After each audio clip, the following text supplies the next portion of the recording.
ताकतवर लोगों को मैं ये पैगाम देता हूं, इस मुल्क के चोरों लुटेरों 2 नंबर लोगों को मैं ये पैगाम देता हूं कि आप लोग हार चुके हैं। आप लोग बेईमान भी हैं, आप लोग करप्ट भी हैं, आप लोगों में पाकिस्तान और पाकिस्तानी कौम का एहसास ही नहीं है, लेकिन फिर भी आप हार चुके हैं। आप लोगों ने हर तरीका आजमाया मेरे लीडर को झुकाने का, लेकिन वो झुका नहीं, बिका नहीं, डरा नहीं, इसलिए आप हार चुके हैं। अभी भी वक्त है, होश के नाखून लें, अभी भी वक्त है, आंखें खोलें और जाएं अडियाला जेल।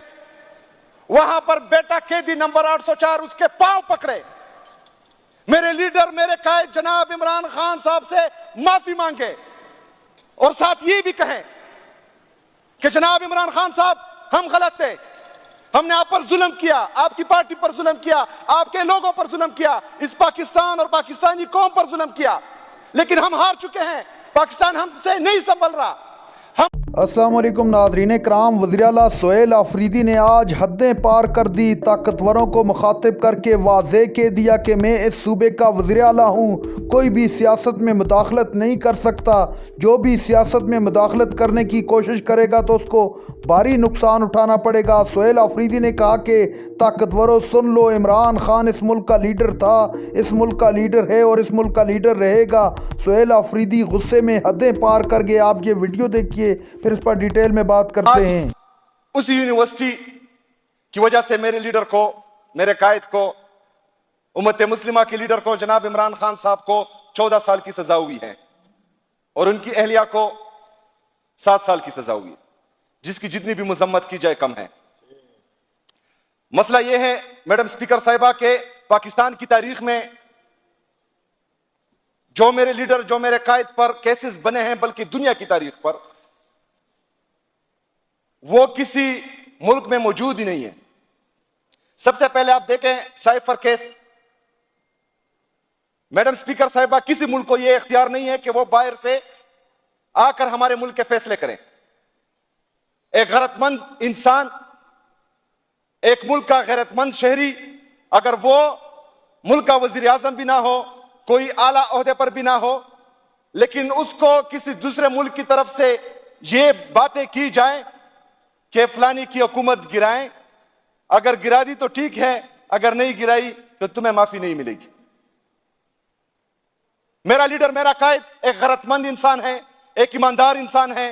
वो पाकिस्तान की खातिर, पाकिस्तान की सलमियत की खातिर, पाकिस्तान की खुद मुख्तारी की खातिर अपने कौम के दरमियान आया और पूरी कौम को यह बताया कि आपके फैसले कहां हो रहे हैं, कहां से डायरेक्शन दी जा रही है ताकतवर लोगों को कि एक मुल्क जिसका वज़ीर आज़म सादिक और अमीन है, सर्टिफाइड सादिक और अमीन, वो इस मुल्क को एक अच्छी सिमत की तरफ लेके जा रहा है। कोरोना के वबा में उसने जिस तरह इस मुल्क को चलाया, जिस तरह उससे पहले 2018 से पहले हमारे हुक्मरानों ने इस मुल्क को तबाह बर्बाद किया था, ब्लैक लिस्ट की तलवार हमारे गर्दनों पर लटक रही थी, उसके बावजूद उसने इस मुल्क को संभाला भी, उठाया भी और एक तरक्की की तरफ वो गामजन था। लेकिन मसला यह हुआ कि यहां पर कुछ नौमूलूद ताकतवर लोग जो जमीन पर अपना झूठा खुदा एक मुल्क को तस्वर करते हैं, उनको एक धमकी आती है और उनकी जो है यहां पर काम पे टांगना शुरू हो जाती है और वो रिजीम चेंज ऑपरेशन करते हैं। मेरे लीडर का यह कसूर था कि उसने पूरी कौम को बताया कि आपके ताकतवर लोग बेगैरत हैं और वो किसी और से डिक्टेशन लेते हैं। पाकिस्तान की तारीख में यह केस जो मेरे लीडर, मेरे कायद पर बना, जिसने इस मुल्क की खातिर, इस मुल्क की सलमियत और खुद मुख्तारी की खातिर पूरी कौम को यह समझाया कि खुद मुख्तारी क्या होती है, इज्जत क्या होती है, गैरत क्या होती है, उस पर वो केस बना। तो ये जो है सियाह बाप के तौर पर हमेशा याद रखा जाएगा।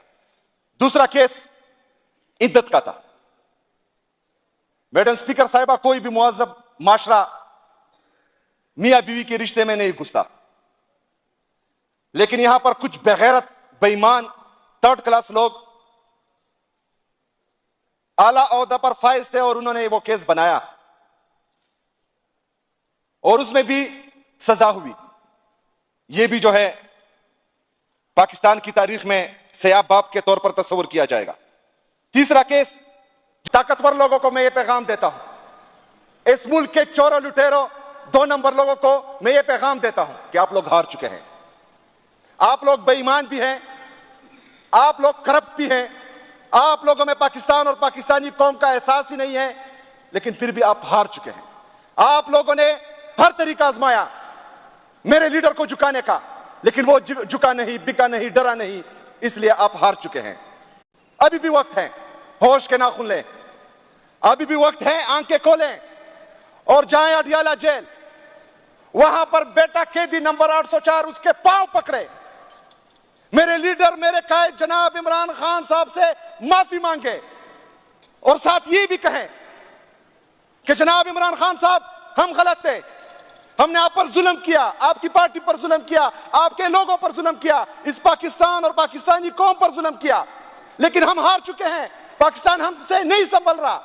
हम अल-कादिर यूनिवर्सिटी की, जिसका बेनिफिशियरी ना मेरा लीडर, मेरा कायद जनाब इमरान खान साहब हैं, ना उनकी अहलिया हैं, ना उसके बच्चे उस यूनिवर्सिटी में पढ़ते हैं, बल्कि उसने इस मुल्क और इस कौम की खातिर, मुसलमानों की खातिर और इश्क रसूल सल्लल्लाहु अलैहि वसल्लम में वो यूनिवर्सिटी बनाई थी।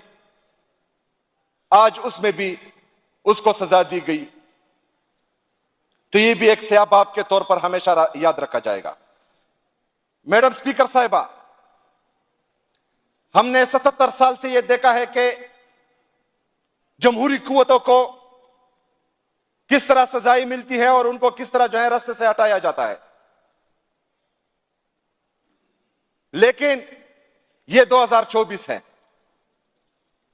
मेरे लीडर, मेरे कायद ने पूरी कौम को शऊर दिया है, उसने पूरी कौम में यह शऊर पैदा किया है कि सही कौन है और सही क्या है, गलत कौन है और गलत क्या है।